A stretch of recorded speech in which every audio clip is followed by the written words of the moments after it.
Hey, everyone. Come over here for a minute. Let's get a photo to remember this. Arrange yourselves on the sofa. An excellent suggestion, Shepard. Great idea. I want a copy. Make way! Make way! Thanks for coming, everyone.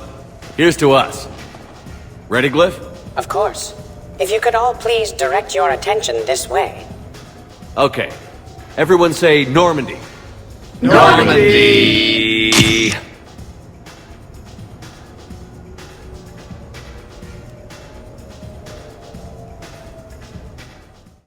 The Mass Effect series, along with many other things, is known for having great realistic characters with such a depth and magnitude that it can even get you as the player emotional when they might die or make a return appearance in subsequent games. As such, and along with probably almost every other gaming channel or blog or publication out there, we wanted to put out our top 10 favourite Mass Effect Squadmates to choose. Just as a quick sidebar, we also want to put this out there that we didn't deliberately exclude any Andromeda Squadmates from our thoughts, but to be quite frank, none of the Squadmates from that game cut the mustard to make our list. And there's also going to be another thing here. There are some spoiler alerts, obviously, for the games, and there's also a couple of controversial omissions from our list, so you have been warned. There's a trigger warning right there. So let's get straight into the list. Yep. So at number 10, we actually have a double entry here. We have Ashley/Kaidan, who's basically your first two Squadmates from the first game.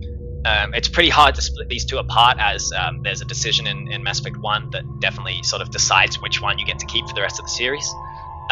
Both of them actually present as a romance option all throughout the trilogy as well.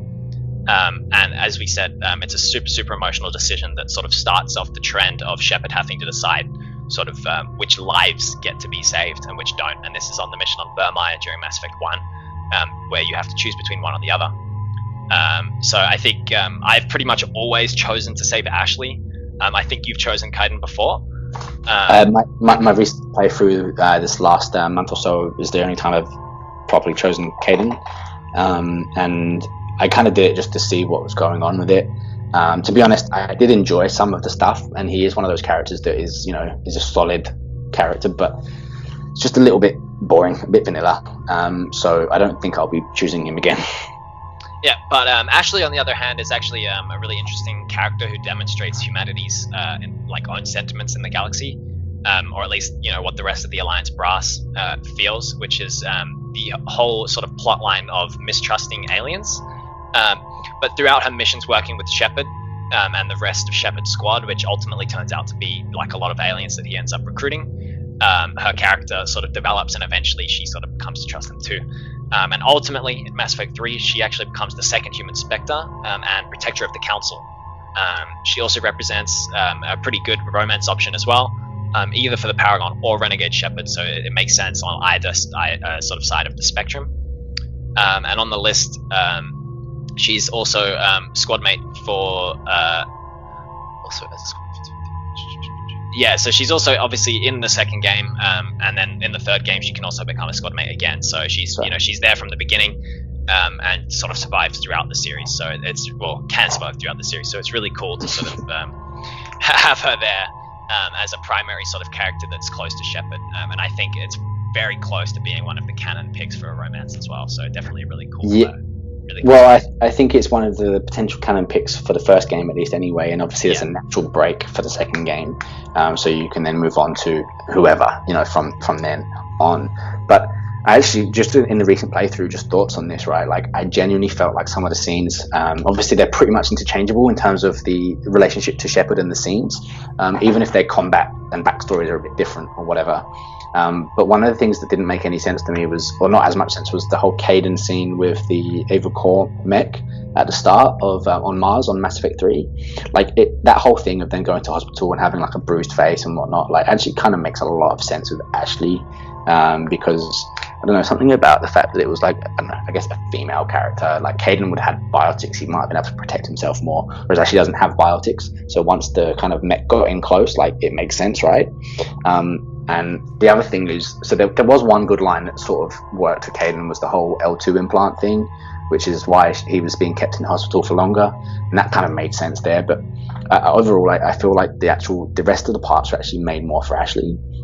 And I think she gets an unfair rep from a lot of the fans. But either way, Ashley/Kaidan's at number 10 as the the longest serving squad mate of Shepard. Do you have anything else to say about Ashley or Kaidan?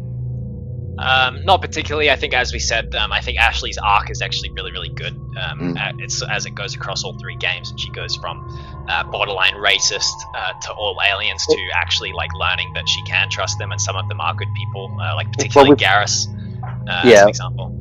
Well, we've got some other videos that are kind of in the works that serve as a bit more of a defense of Ashley as a character in terms of as a plot, but also as a character as like if you treat her as a real person.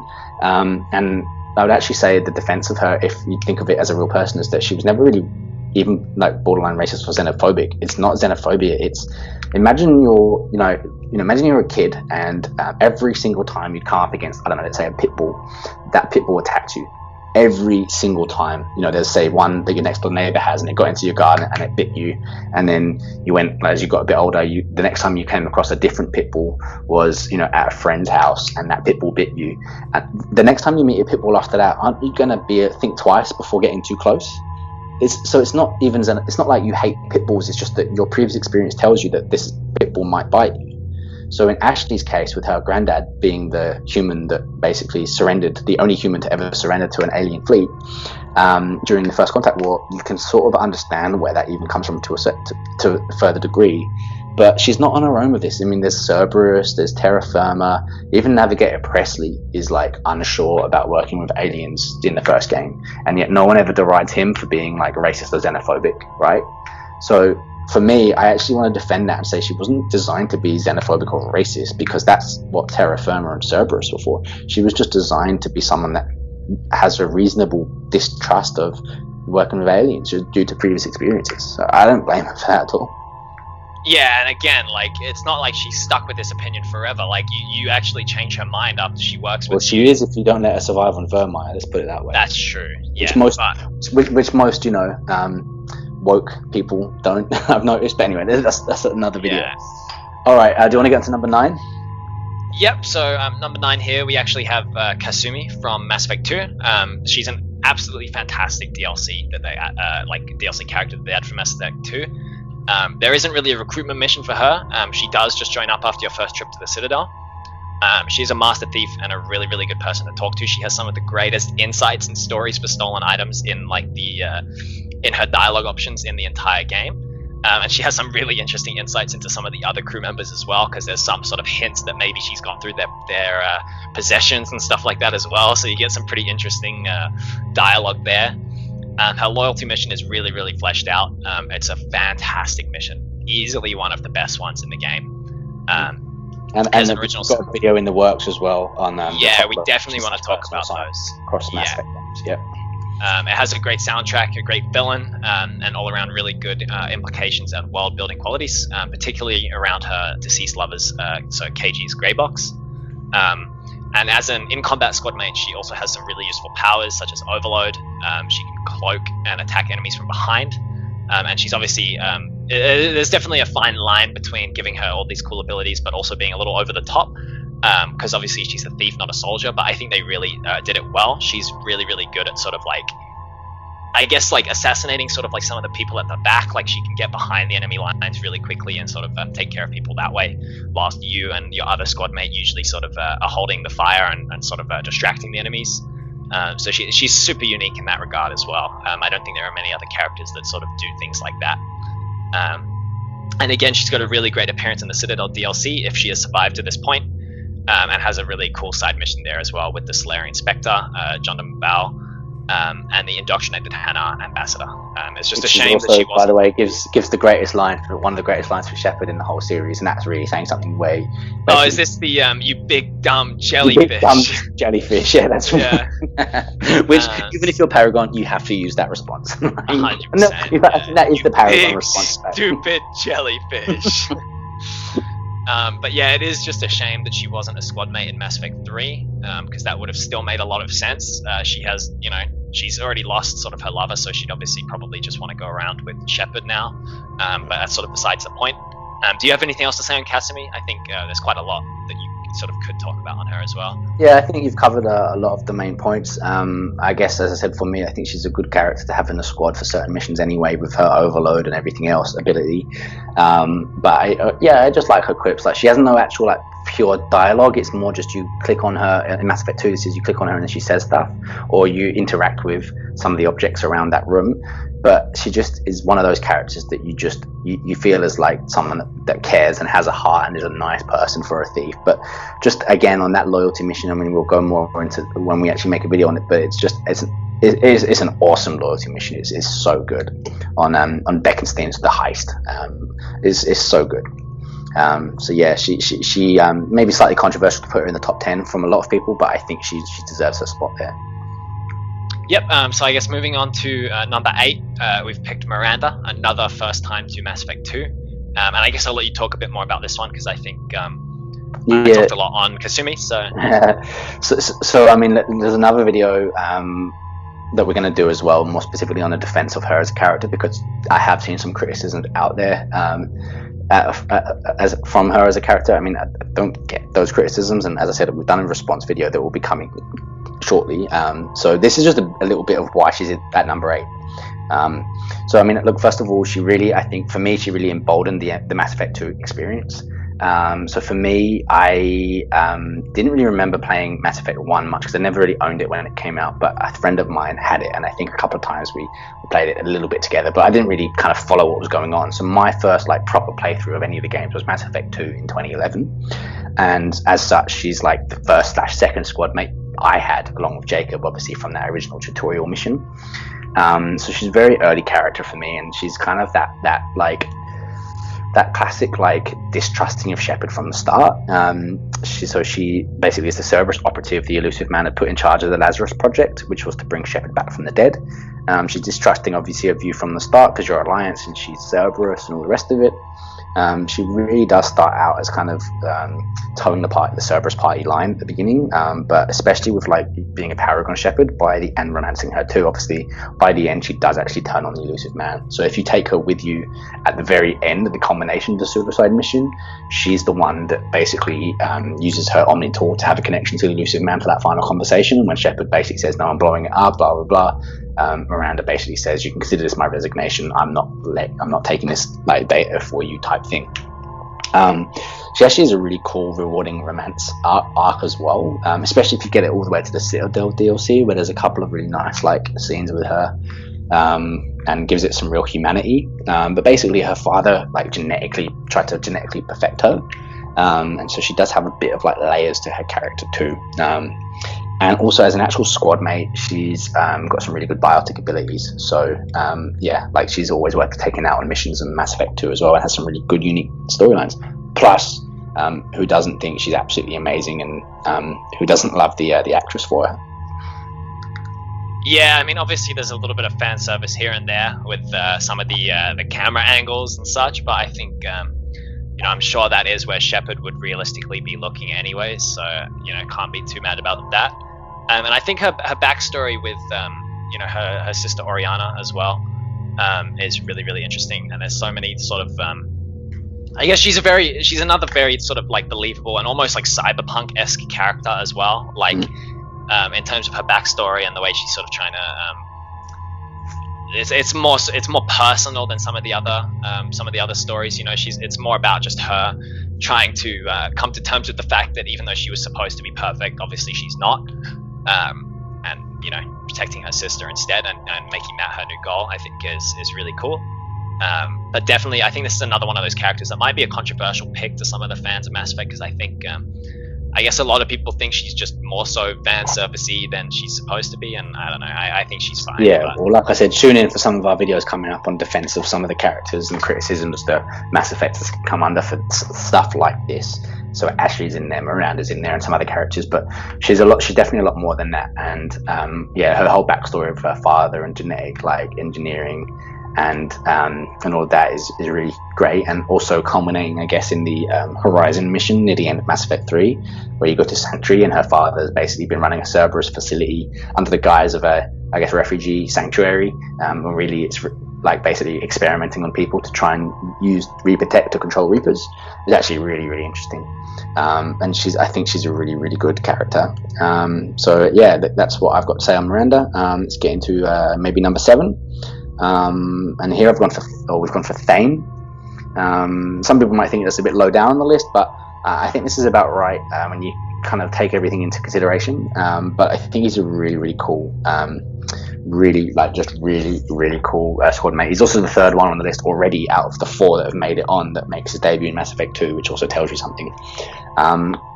He's a alien species by the name of Drell, who are quite rare these days due to, I guess, losing their home planet and basically blowing out, which also gives him something called Keprel syndrome, which basically slowly kills him by basically not being arid enough, like his original home planet's atmosphere. But basically, the Drell end up on the home planet of the Hanar, and the Hanar train some of them to be these Master Light assassins. So his recruitment mission is also one of the best recruitment missions in any of the games. Basically, you track him down to the Dantius Towers on Ilium, where he's in the process of assassinating the very cruel Nasana Dantius, who we also met in the first game.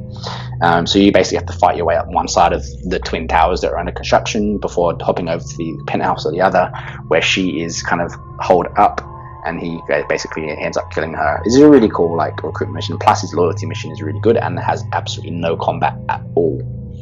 And then I guess it all culminates for him in Mass Effect 3, where he's sick and in the hospital, and basically can save the Solarian Counselor during the Cerberus coup attempt. What do you think of Thane? Yeah, I think Thane's really cool, and I think honestly he's one of those characters where he's actually made more interesting by some of the supporting characters. So obviously his son Kolyat as well being I guess really, really interesting as a character. Thane doesn't want him to sort of follow down the same path of assassinations and stuff. He wants Kolyat to maybe sort of seek a different path. I think is really cool. I also just I guess just as a side note is just that Thane as a character seems really level-headed and calm, even when he knows that you might be taking him on a suicide mission. He's kind of okay with it, which is really different to I think a lot of the other characters that come in Mass Effect 2, where some of them are definitely a lot more human about it. I think Thane has already come to terms with his death because of Keprel syndrome, so he doesn't really mind if he goes out in a suicide mission. That would be honestly almost an honor for him, I guess. So it's super unique and cool, and I think Thane is definitely one of the fan favorites from Mass Effect 2. I think a lot of people really, really like him. Agreed, and I think he would be a bit higher up on the list, bar for the fact that we were deprived of him for longer, really. I think his appearances were quite good, but I would love to have had more of him, to be honest. Yeah, and then I think finally, just to sort of finish off on Thane, is also the appearances in Mass Effect 3 as well. Obviously, he's not a squad mate in Mass Effect 3. It's borderline impossible for him to even leave the hospital. Spoiler alert: he has one of the saddest scenes in Mass Effect 3 as well. If he survived the suicide mission in Mass Effect 2, and if you talk to him before the Citadel coup. Yeah, if you don't a lot of people miss it. A lot of people would have definitely missed it. So yeah. But if you have done that, he actually in the coup, I think, as long as he's survived to this point, he's the one who saves the Solarian Counselor from the Cerberus assassin, which is Kaidan, in their coup attempt. But then obviously he also succumbs to his death due to the Keprel syndrome as well. So and the injuries, I think. And the injuries as well at this point, if he gets to this point. So yeah, I just think he's got so much character, and it's really almost a crime that we didn't get more of him. But agreed. Super pleased with what we did get, and that's why he's obviously made it onto 7 on the list. So yeah. Do you want to take us into for number 6? Yep. So number 6 again is another Mass Effect 2 sort of debut character, who's also an amazingly cool, really, really powerful and spiritual squad mate. And this is Samara. She is an Asari Justicar who was recruited whilst hunting down her Ardat Yakshi daughter, which is sort of an Asari vampire. We talked about it in our disease video, and we'll probably do a whole separate video just on Ardat Yakshi, because I think it deserves an entire video to itself. She is akin to medieval knights who abide by a code, so her code comes above all other things, including the law.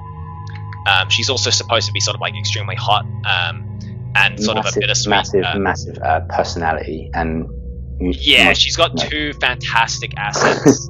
Yes.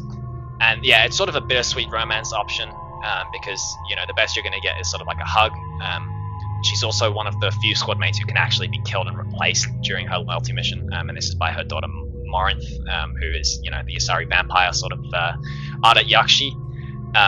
Although this probably isn't that wise because I'm sure at some point, knowing Shepard, he's an absolute fiend for any kind of sexual interactions. He'd probably eventually be tempted by Morinth, and that kills you. So, what a way to go out as the hero of the galaxy. But it wouldn't surprise me. It's been baited to the suicide mission because Shepard just wanted to get his end away. Yeah, I can't blame him though. I mean, Shepard's known for that type of behavior, so it's only a matter of time if you always know it's going to be the death of him. Yeah. She also obviously has really, really impressive biotic abilities, as you would expect from a Asari Justicar, and that gives her just an amazing edge in combat. She also gives some of the best dialogue insights into the Asari species, and in general is just a really, really nice sort of addition to the squad as a character. And again, it's a real shame that BioWare didn't follow it through in Mass Effect 3 as a squad mate. But I think she does sort of get a bit of a cameo in the Citadel DLC as well, so at least there's that. Yeah, there's a cameo, but I mean, you don't get much by the way of actual. So you get there's the mission on Lessus with the monastery. Then there's a brief appearance where she has on the Citadel separately, a bit of a conversation, and then she appears in the Citadel DLC at the party potentially, and then finally there's a very brief conversation with her when you're in London at the very end. It's just not enough. It's just not enough at all. But yeah, I think that she was a very underused character. For me, I think that the whole mystique of just the cars and the Asari, and knowing that Shepard is most likely one of the very first aliens that Samara has ever interacted with, is kind of awesome. Yeah, definitely, and obviously she has so much history and backstory that could have been expanded upon because of obviously how old she is. And how much she would have been doing in the universe as a Justicar, so it's again a bit of a crime that she didn't get explored upon more. But what can you do? So I guess, do you want to take us on to number 5? This is top 5 now, so definitely the peak of what Mass Effect is. The creme de la creme, and just before we get into it as well, the next 2 spots in particular are probably the most controversial on this list. Well, maybe not the next one, but the one after definitely. So there'll be some raised eyebrows here, but it's not without its own thought process. So we'll start with number 5, which is Mordin. And again, yet another debutant from Mass Effect 2. This is the very model of a scientist Salarian himself. He's like a professor with a really, really badass STG background. And as kind of Aria Taloka herself puts it, I always liked Mordin. He's as likely to heal you as he is to shoot you, which is kind of sums up the character of Mordin to a T. I think he's a great squad mate for both a Paragon and a Renegade Shepard. Because Mordin himself is actually a bit of a renegade anyway, but with kind of deep down Paragon virtues, which is really, if you do the renegade playthrough of Shepard, that's kind of how it is. Because if you're a true renegade, Shepard wouldn't be doing most of the things in the games. And you and I were discussing earlier, if you go true renegade, some of the renegades conversation options are basically, no, I'm not going to do that mission at all type thing, which obviously is not the point of the game. So obviously if Mordin was a true renegade, then he wouldn't do the good stuff that he does, like curing the genophage in Mass Effect 3, or helping with the plague on Omega in Mass Effect 2 when you recruit him. Also, interestingly enough, he's a Salarian, and Salarian's obviously one of the original 2 council species before even the Turians came on board. And yet Mordin's the only Salarian squad mate you can have in all 4 of the installments. The closest you ever come to as another Salarian squad mate is the kind of scientist/pilot in the Tempest in Mass Effect Andromeda, Calo Jav. But it's not an actual squad mate you can use in battle. A lot of people don't use Mordin that much in actual kind of combat situations and mission situations, and I only really did in the last playthrough a bit more. And he does have a couple of good powers like Incinerate and I think Cryo Beam as well, if I'm not mistaken. So he does have some good powers, but yeah, he's pretty cool, and his quips and one-liners and conversation references are fantastic. Not least the datapad that you find after in the morning after the night before in a Citadel DLC, where he talks about some of his previous exploits, where it's very much alluded to the fact that he may well have actually slept with Aria. And because with the final line, I broke the one rule on Omega in more ways than one. I also like the kind of line where he talks about the I can't remember what was the disease, like scale itch or whatever. That's From like the Baron, yeah, and it come aboard the Normandy and like talks about the implications of which are not nice.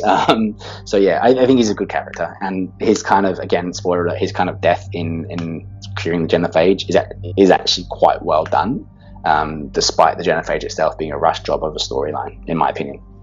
Yeah, I think Mordin, this pick and also the next one are they're two of my favorite characters, despite the fact that I personally often prefer other people to actually be taken down into missions. But I feel like Mordin's presence on the ship makes so much sense, and his implications for the story are actually a lot stronger than some of the other like sort of squad mates as well. You know, obviously in Mass Effect 2, he actually his main role on your ship is studying like how the collectors are able to sort of paralyze and stun people with the Seeker swarms. So he's obviously working on a cure for that.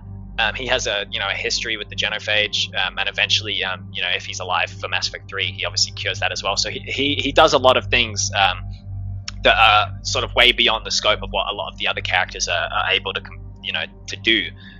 So he's obviously a really, really important character, even if in some in Mass Effect 2, for example, I don't often take him down on missions myself. I think he does have a huge purpose in both Mass Effect 2 and 3, so he's just a super interesting character as a whole. Also one of the funniest characters on the ship too.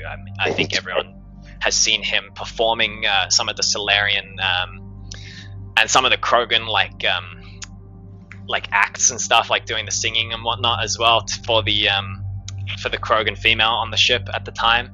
There's so many videos of him like singing and performing and stuff. I guess he had a background in theater before he became the like original voice actor. Yeah, the original voice actor of Mordin in Mass Effect 2 was well known for being, I think, lead role in on stage in theater and musicals.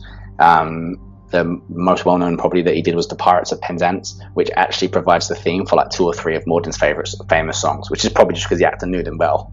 So I am the very model of a scientist Solarian is in the theme of a song from Pirates of Penzance. There'll be more on Mordin in a specific Mordin video, but I think that he deserves his place in the top 5. I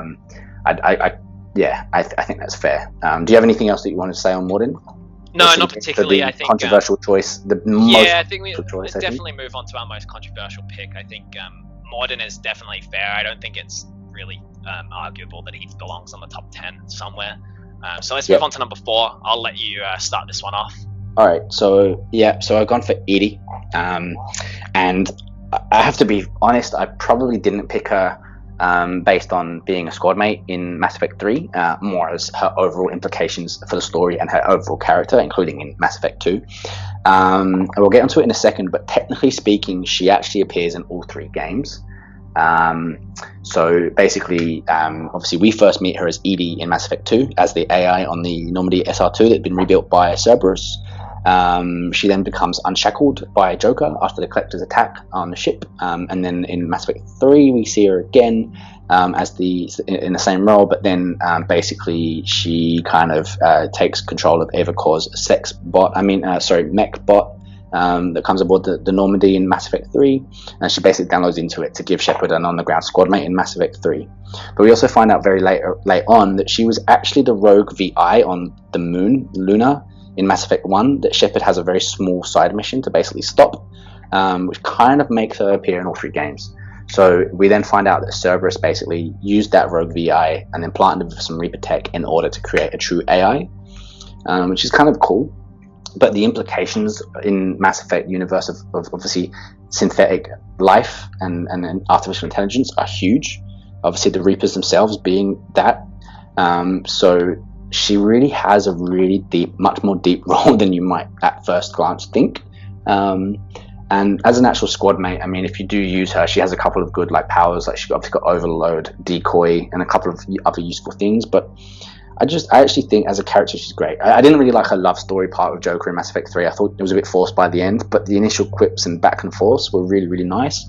A bit like Mordin with some of the a bit of levity, in order to kind of lighten the mood a little bit and not have it being so dark and serious.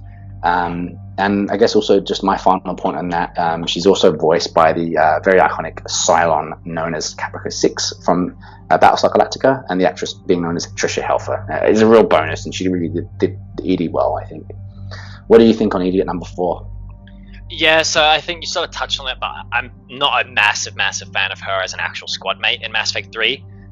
But as kind of, I guess, the ship's VI and eventually like sort of a proper like unshackled AI, I think it's really, really cool. And it's a really good sort of, I guess, conclusion to the whole idea that like all AI are bad, because, after Joker first trusts Edie and unshackles her and she sort of saves the Normandy, she becomes as much of a trusted member of the team as anyone else, I guess, even before she gets the body. Like, her opinion and letting her weigh in on things is often like, it becomes a thing after that.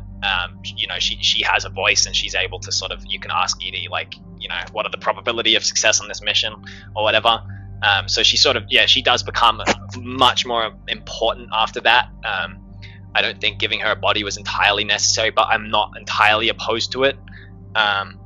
I think she's fine like that, I guess. I personally don't take her on heaps of missions. She's not my least favorite in Mass Effect 3 as an actual squad mate, but in terms of as a character, in both Mass Effect 2 and 3, and obviously, as you said, a little bit in Mass Effect 1 as sort of the rogue VI, I think is really, really cool, and definitely one of the most interesting and I guess lore-heavy characters on the list for sure.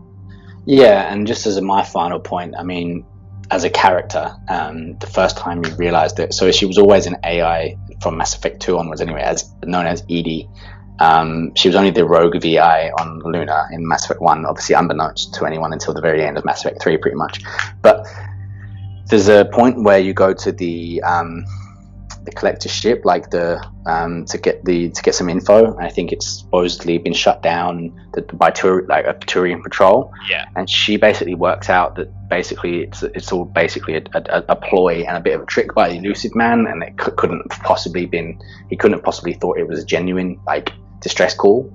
And this is the point where you realize that, okay, she is actually an AI. She's not just a VI being controlled by Cerberus to do Cerberus ends, because that's the first point where even she kind of questions the Elusive Man, and that's when you start to realize that, okay, she basically is alive, and is her own thing. Yeah, she tells you logically, like, there's no way the Elusive Man actually fell for this.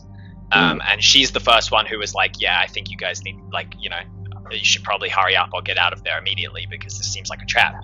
Yes. And there's also... Yeah.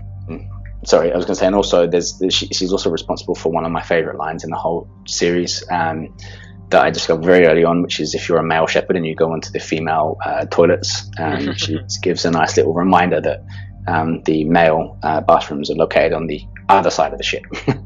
Yeah, it's the same if you play female shepherd as well. I've seen on a few clips that it would be on them. Yeah. It doesn't. After like the third time you try to go in, she just locks the door for you. By the way, I don't know if you. Yeah, you can't enter at all. She just locks it and doesn't let you go in. Yeah, which is pretty funny. Transphobic, but anyway. Yeah, I like Edie a lot as sort of the ship's like AI. It makes the Normandy feel like a real, like, even before that, Joker was talking about the Normandy like it was a she, and like it was his, like, that's right, thing. And eventually it sort of does become a real thing. So I think that's cool. And I'm not opposed to the Joker Edie love interest entirely, but I think rushing it and condensing it all into Mass Effect 3 was a little bit agreed. Little bit too much for me, but there's a lot of problems in Mass Effect 3, and that's definitely a minor one. To be honest, also on just to follow on that Normandy thing, like, you already know that the Normandy is basically the best and most high-tech ship in a known galaxy, and so to add to an AI to it, it does make sense. And then I think getting the bot, for me, the body made sense too, as an AI that's coming to feel alive. They're going to want to explore the world and experience the world in the same way that organic bodies do. Using as a squad mate was a bit convenient because there wasn't many in Mass Effect 3, which again we've done another video on. And yeah, I guess like the Joker thing for me was just a bit dumb and rushed, and obviously doesn't make sense with his Volix syndrome. But as an all-around implication and an all-around character, I think Edie was really, really good, and that's why she's made the list more so than as a squad mate. And just as a final point, by the way, so I'm not going to tell you who is the top 3 just yet, but we can say that number 4 was obviously very controversial, and there's going to be a couple of people, and I'm thinking of 2 squad mate names in particular that people get really upset about that have been left out of this list, or maybe 3. And I'll just before we get into the top 3, I want to rip that bandit off right now. There's no Liara on the list, there's no Jack on the list, and there's no Grunt on the list. Just ripping that bandit off right now. Yeah, so I think, as honorable mentions, I think Liara's, a fair one for people to expect to be on the list. Personally, for us, despite the fact that she has, 3 pretty good appearances throughout, all of the games, and she obviously has one of the best missions in Mass Effect 2 with the Shadow Broker DLC. I think personally, between us, we never really found her that interesting. She does have some pretty funny lines, and there's some really good dialogue after she does become the Shadow Broker. She has a lot of good insight into the world. And in terms of lore implications, she's super, super important, as she's the one who sort of put Cerberus onto getting Shepard's body, and I think she actually acquired it in one of the comics. So she actually physically got Shepard's body. She's the one who pretty much guaranteed that he would come back to life, which is really, really good stuff. But I think personally, between us two, she's just a little less interesting than some of the people on the list. She'd probably get the 11th slot. You feel like it shoehorns you into trying to be that having her as the romance option, and I didn't like it. Even in the first game, like, you can only really have 2/3 romance options, or 2. It's either her or Ashley or Kaidan, basically, depending on your if you're male or female Shepard. So it just feels a little bit to me like I don't like being, as most people don't. We don't like being told what to do. So for me, in a game of choice, it's like I didn't like the fact that I felt like she was almost like a default choice. Yeah, and I think there's only so many times you want to hear "Embrace Eternity" or "By the Goddess" in one playthrough, and so she's fine, but she's, in our personal opinion, she didn't hit the top 10. Although I do think her best scene in all of them, and I did this for the first time with Garrus as my other squad mate, was on Mass Effect 3 on Thessia, when you get to the temple of the goddess, or whatever the goddess was called, and basically all of the paintings look really Prothean, and Garrus is there being like, "Hey Liara, did you notice these look very Prothean?" And she's like, "I don't want to talk about it." And Garrus is like, "This one looks pretty Prothean too." It was quite a good little exchange, and then never, I think, played with Garrus as the other squad mate on that part before. There's also, I think there's also a voice line. I don't remember what the planet is called. I think it's actually on the Solarian. It might be on the Solarian homeworld. I'm not sure, but it's in Mass Effect 3 as well. And at one point, one of the creatures of the same species as the Yarg, previous, the Yarg, breaks out of a cage, and I think if Garrus is your teammate, he says, "Oh, you better watch out. I think that Yarg was, might be the next Shadow Broker." And then he also says, "Yeah, I could have sworn I heard it saying to Sony." So like,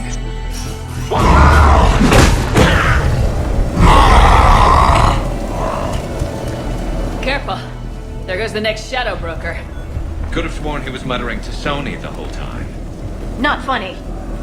It's pretty funny. There's some really good lines with her, but again, we just opted to. I think she'd probably get the 11 slot. Like if this list went to like a top 20, she'd probably be very close to top 10. But you see, so in total, if you count Omega DLC or Mass Effect 3, where you can have Aria obviously as a squad mate, there's 4 Asari. If you also include Andromeda as well with PB, there's 4 Asari that you can have as squad mates. And for me, like, Aria, if she was more than just in Omega DLC, if you could actually like recruit her, for example, for Mass Effect 3 in general, she'd be the Asari on this list, to be honest, because she's awesome. Samara, though, I just think the backstory and her biotic powers that she has in Mass Effect 2 are much better even than Liara's, to be honest. And PB is for me at the bottom of that list, but like Liara actually would be 3rd out of the 4 Asari even. Like, I don't know, Anyway, I just find it very vanilla and very boring. Maybe it's just because I played through it many times, and at first I liked her, but over time I've come to like her less and less and find it less interesting. But there you go. Jack didn't make it because you only have her for 1 game, although you do with some other characters, and she's better as a renegade. I think if you're a renegade Shepard, then she's a great character, but I've very rarely played it as a renegade, so I've gone for characters that work for both, and also Grunt. What can I say? It was just really, really hard to get into the top 10. Grunt's a good character. I like Grunt, but this is a pretty solid top 10. Yeah, anyway. Just to sort of finalize that, I guess, as well. Like, with Jack and Grunt, like their appearances after Mass Effect 2 are not amazing. Particularly Jack, I feel like particularly for Jack, I think it's a little bit forced, a little bit squeezed in. It's pretty funny, but it's not fantastic. So, I feel like some of the other characters on this list, for example, Thane, all the way back at the 7 slot, he just got a much more rounded appearance in Mass Effect 3 as well, and I think that really adds to it. Like, it almost feels like some of the Squadmates from Mass Effect 2 were a little bit, almost like BioWare just didn't like them enough to give them a proper appearance in Mass Effect 3, and they were sort of just shoved into the Citadel DLC, and that's honestly a bit of a shame, but that's why some of these characters aren't as high as you might expect. So let's get straight on to 3. Do you want to lead this one off? Sure. All right. So now number 3 we've gotten for Tali. Look, I've always been pretty torn on Tali personally. Like I've always liked her as a character, but I never really liked her as much as it seems that a lot of the like online fandom have. But more and more recently, I've been more thinking about playing through and giving her the romance. I've never done romance on Tali, but I really want to now. The more I see on it. She's also one of only 2 squad mates that you basically have in every game of the trilogy. And I think has some really important roles in the kind of the development and advancement of storylines. Not least also due to being a Quarian, which is the species who turned who became migrants following the Geth becoming intelligent. So the first kind of AI of this galaxy cycle, I guess. You can't romance her in Mass Effect 1, but you can in 2 and 3, and it's pretty rewarding. But her assignment in Mass Effect 1 really helps her complete her pilgrimage, which is good, and her story arc with the Quarian homeworld and everything in Mass Effect 3 is actually one of the better parts of Mass Effect 3, even if it's also a little bit rushed. And I really personally think that her appearances in Mass Effect 2 are what really make her. So there's like a brief appearance right at the start of Mass Effect 2 in the first non-tutorial like mission when you go to Freedom's Progress. We can't recruit her yet, but there's a really good conversation and choice and everything there. And then later on, you can then recruit her by going to Haestrom, which is a Geth-controlled planet. And it is pretty strongly indicated that the whole mission, the Geth are possibly building a Dyson sphere on the star of that system, which is kind of also really cool. And then her loyalty mission is possibly top 1 or 2 out of all in the whole series. Where she has like a trial on the migrant fleet where she's accused of treason, threatened with exile. So there's a bit of everything there. There's conversation, there's choices, there's action. The only way to really get a good conclusion to that story, especially in light of Mass Effect 3, is if you've already built up enough Paragon and Renegade and made certain other choices throughout the 3 games, which is really quite tough. So a lot of people, even doing a full Paragon or Renegade playthrough, still can't get the best like conclusion there, which makes it really deep. And I just think that mission basically gives the story deep level of storyline and world building that not many of the other loyalty missions really do. And then in combat, she's quite useful too, with like hacking and drone ability and everything. And I'm pretty sure that at least 90% of players choose her to be the one going through the pipe, the like whatever it is, the pipe on the collector base. I can't remember what it's called, but anyway, it's the pipe. Yeah, that's right. Yeah. And I think that there's also this kind of idea that underneath the suit, she could just be the most beautiful female in the entire Milky Way. Yeah, I think it's like she 100% deserves a top 10 spot. Obviously, you personally haven't like romanced her or anything before, but I think 100% I recommend it. Obviously, in Mass Effect 1 you can't, but it kind of builds into Mass Effect 2 and 3 where you obviously can, and it's got some of the best like, I guess, focus on it and attention from BioWare out of all of the sort of romance options that you can get.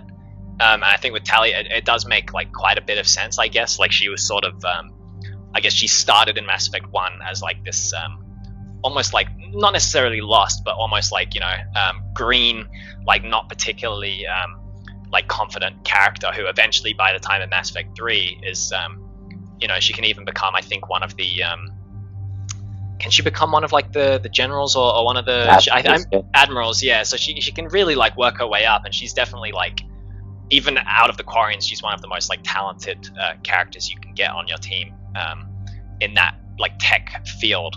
And then again, also with her implications in the lore, as you sort of talked about, but even more so than that, starting in Mass Effect 1, she's basically the reason you can prove Saren is is a rogue Spectre, because she has the Geth like audio recording of Saren talking to Matriarch Venezia. And just all throughout the series, she just has some of the best like dialogue options and some of the best sort of implications for the story. And I guess I don't want to talk too much on her loyalty mission, but again, as you said, one of the best in the game, definitely like top 2, I think, with Kasumi's as probably the next closest one. I'm not sure which one would go in the number 1 slot. I guess we'd have to decide that in another video. But definitely like a really good storyline. And I just love having Tali in all 3 games. So that's why she's number 3. I think the next 2 are definitely really close. So do you want me to take it from 2? Yeah, you do 2. Go for it. Yep. So for number 2, we've actually gone with not Rex. So there really isn't much better than having a Krogan squad mate, unless that Krogan here is a battle-hardened 700-year-old badass mercenary who wants to kill Saren just as much as you do in the first game. Rex is actually one of the early recruits to your team in Mass Effect 1, and also presents a really tough situation on Vermeer, even before the Ashley and Kaidan decision. And if you're not careful, it's actually really common for players to actually end up having Rex die on this mission before the mission even really begins, as it's right at the start.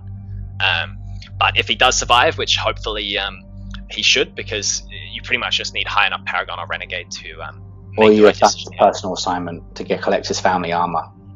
Yes, if you get his family armor as well, that helps. Because then it does, even before you get to the Paragon like conversation choice. This is what happened on my most recent playthrough, where I had never actually bothered to do that before, the armor thing. This time it doesn't even get to that choice, and if you've done the family armor thing, basically you can just remind him straight away, look man, like this is what I did for you. You know me, I would only do the best thing, if blah blah blah. And he goes, yeah, you're probably right, okay, I trust you. And then he stands down and it's like, oh, that was easy.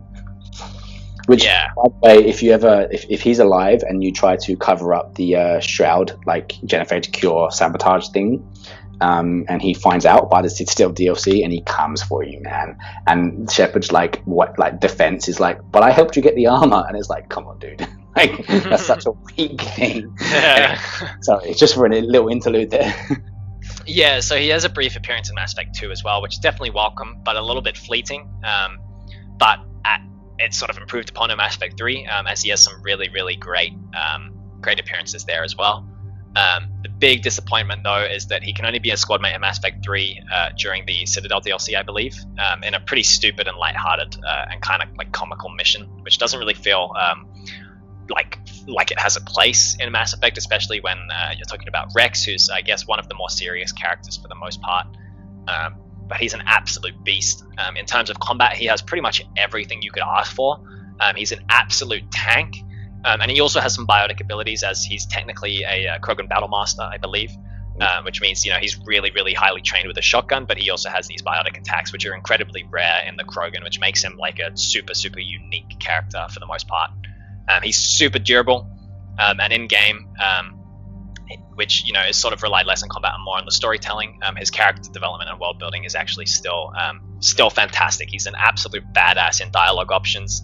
He's often, I think, even just as a really early example, one of the first missions you can do with him is when you raid the club on the Citadel.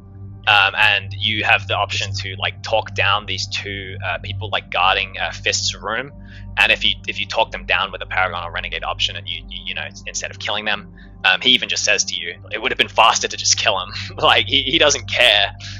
It's not even that he's Renegade as such, it's just that like he'll do anything to get to his goal, and that includes working with Shepard. And if Shepard wants to talk them down, he doesn't mind that, but he still reminds you that it would have been way faster to just slaughter your way through them. Yeah, he pretty much goes along with most of Shepard's things, whether he's Paragon or Renegade, which makes him great. I actually really love some of his one-liners as well. Like even in Mass Effect 1, when the infamous elevator rides, when he's like, he asks all of the characters like, who would win out in a fight between you and Shepard, like, and stuff like that, and like talking about how basically he has respect for the Quarians, and just various like dialogue options. He's fantastic. But yeah, I mean, just his appearances in the Citadel. Like when I was playing through the Citadel DLC, I had totally forgotten that you could have Rex as a squad mate, and I obviously played through it last week. And I mean, I used him as a squad mate at every option of the Citadel DLC, and I actually personally think, apart from the party, which was nice, Rex was the best part of the Citadel DLC, like hands down. Now, having him as a squad mate again, it's like this just is perfect. And there's the bit obviously where like you try and talk Brooks down as well at the end when you've kind of beaten your clone, and he sort of says, oh, you know, it would have been easier just to shoot, like we do what we used to do, which is shoot him 46 more times or something. It's like he just loves it. They haven't, I don't think they've, like Grunt was obviously a bit of a replacement for Rex, and Grunt was a really good character in his own right, but it wasn't Rex, man. Like Rex has just oozing in charisma as well.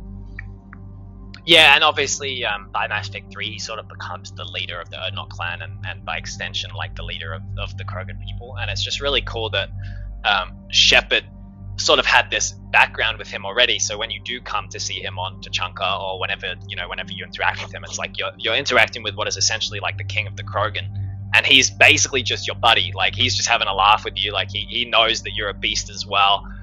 He knows that you're pretty much like one of the other strongest people in the galaxy, and he respects Shepard like as a character. He's like, I think there's even some dialogue at some point where he says that Shepard is pretty much one of the only other people in the galaxy that he respects. I think that's just really cool to have like this Krogan character who's an absolute beast, who eventually comes around to respecting Shepard as another beast, like in his own right, which is really, really cool. I love Rex. Definitely number 2. He gives a great line as well in the third one, just before you obviously take on the Reaper and kill the Genophage, where he basically says, you've always been like a brother / sister to me, and look, from this day on, Krogan will know the name Shepard to mean hero. You know, it's really touching. But again, even though I think a lot of the stuff in Mass Effect 3 was rushed, there's still some nice moments throughout. Okay, so without any more waiting, I mean, number one's pretty obvious. I think everyone knows by now, but it's Garrus.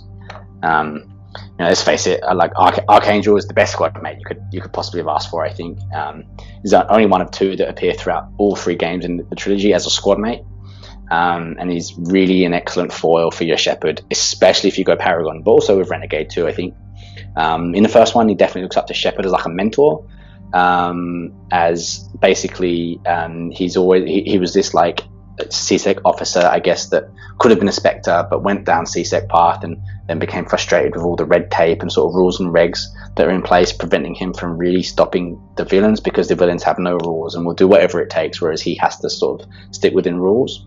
And if you're a Paragon Shepard, you kind of remind him through the conversations in Mass Effect 1 that some of the rules are there for a reason, and you sort of keep him a bit more in line.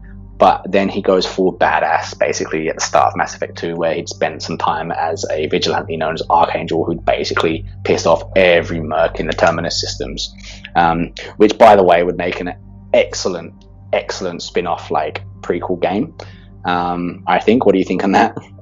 100%, like, just a Mass Effect : Archangel would be such a sick game to play, honestly. As with Tali, I think it's really, really cool that Garrus is one of the ones that, he was there from the start. He has so much growth and like character development as well. He has so much history that's sort of revealed to you in installments. So each time you talk to him, you know, he doesn't just give you everything outright. You slowly learn about his background with like CSEC, for example, and with his father, and how he was actually a possible Spectre candidate as well, and could have undergone bonus training, but his father kind of told him not to.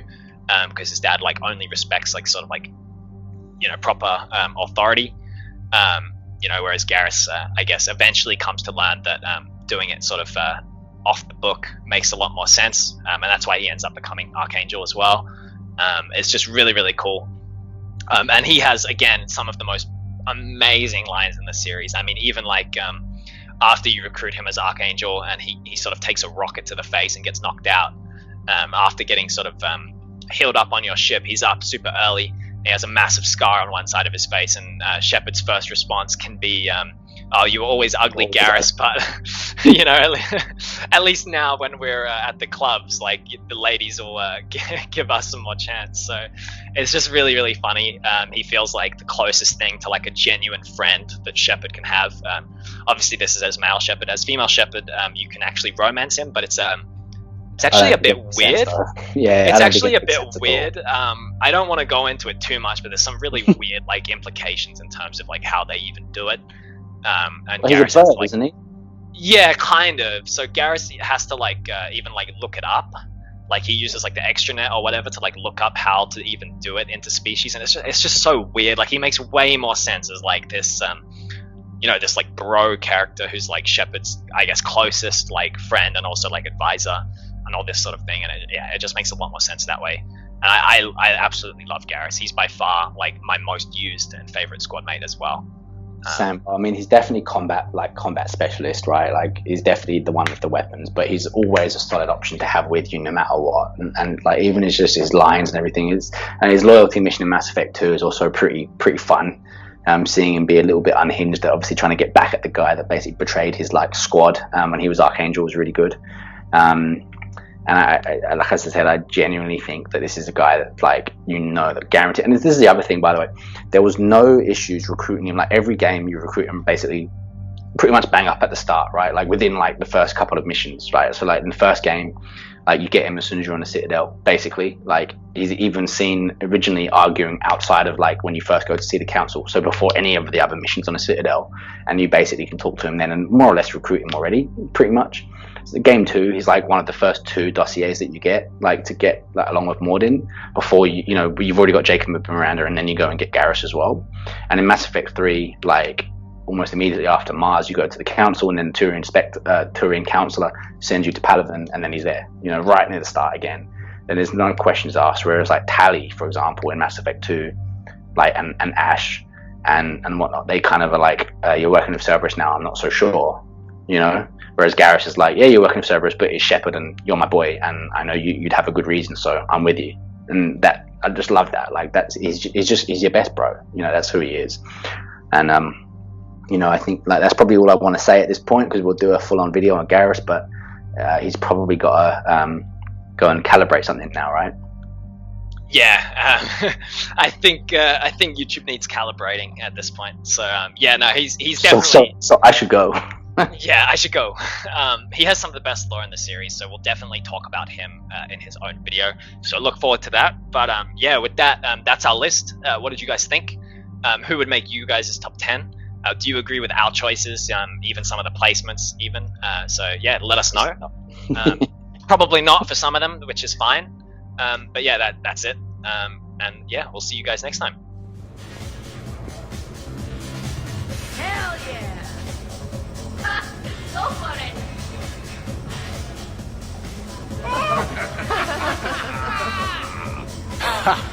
Captain on deck! Has he always been like this? You learn to love it. It's very enthusiastic. It is impressive. We should record this and broadcast it for the Reapers. They'll either run away, melt down, or fall in love. Good to see some things don't change. Well, I like it, Commander. It's good to see you cut loose now and then. Thank you all for your loyalty and support.